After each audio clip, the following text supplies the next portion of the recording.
సంక్రాంతి సెలవులు వచ్చాయంటే చాలు సిటీ జనాలంతా పళ్లకు క్యూ కడతారు. లక్షలాదిగా హైదరాబాద్లో నివసించే జనాలు తమ సొంతూళ్లలో పండుగను ఘనంగా జరుపుకోవాలని ఆశపడతారు. కానీ వారికి రవాణా ఇబ్బందులు చుక్కలు చూపిస్తున్నాయి. గంటల తరబడి వెయిట్ చేయించడమే కాదు, ప్రత్యేక ఛార్జీల పేరుతో ప్రయాణికుల జేబుకు చిల్లు పెడుతున్నారు.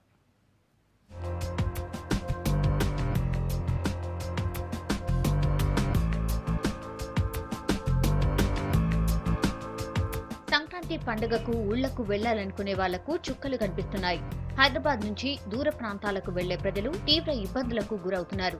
రైళ్లలో సీట్లు దొరికే పరిస్థితి లేదు, సరిపోను బస్సులు లేవు. ఉన్నా అధిక ఛార్జీలు వసూలు చేస్తుండటంతో ప్రయాణికులు ఆగ్రహం వ్యక్తం చేస్తున్నారు. సంక్రాంతి పండుగ దగ్గర పడడంతో ప్రయాణికుల సంఖ్య భారీగా పెరిగింది.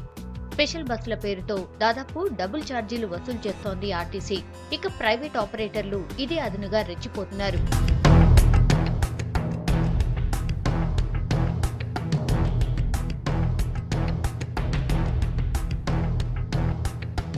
గత 3 రోజుల్లోని దాదాపు 10 లక్షల మంది సిటీ నుంచి సొంత ఊళ్లకు వెళ్లారు. పండుగ సందర్భంగా ఆర్టీసీ ఏర్పాటు చేసిన 2470 స్పెషల్ బస్సుల్లో 50% అదనపు ఛార్జీలు వసూలు చేస్తున్నారు. కామన్ డేస్ లో హైదరాబాద్ నుంచి విజయవాడకు 304 ఛార్జ్ ఉంటే ప్రస్తుతం 450 రూపాయలు దాటింది. వైజాగ్ కు ఇతర రోజుల్లో 750 ఉంటే ప్రస్తుతం 1600 ఛార్జ్ చేస్తున్నారు.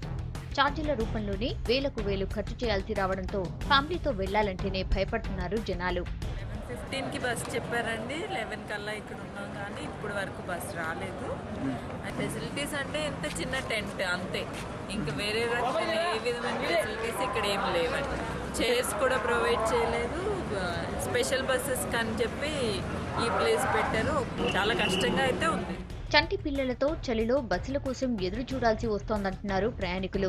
సరిపోను బస్సులు ఏర్పాటు చేయాలని కోరుతున్నారు. రాజమండ్రి వెళ్ళడానికి బస్సులు దొరకలేదని పిల్లలతో గట్టా ఉన్నాం, చాలా అవస్థపడుతున్నాం. ఎటువంటి పరిస్థితుల్లో మాకు ఉపకారమైన పనులు చేస్తలేదండి ఎవరు కూడా. చాలా దారుణంగా ఉన్నాం. ఇక్కడ మూటలు ముళ్ళు వేసుకుంటే వర్షాలకి ఎండకు ఉన్నట్టు ఉన్నామండి మేము. బస్ స్టాపుల్లో సరైన సౌకర్యాలు కూడా ఏర్పాటు చేయలేదని ఆరోపిస్తున్నారు. పండుగకు వెళ్లే ప్రయాణికులపై ఛార్జీల భారం మోపడంతో ఆగ్రహం వ్యక్తం చేస్తున్నారు ప్రయాణికులు. పండుగ దగ్గర పడ్డంతో ప్రయాణం భారంగా మారింది. కిక్కిరిసిన రైళ్లు, బస్సుల్లోనే ప్రయాణించాల్సి వస్తోంది. పరిస్థితిని అర్థం చేసుకుని అదనపు రైళ్లు, బస్సులు ఏర్పాటు చేయాలని కోరుతున్నారు ప్రయాణికులు.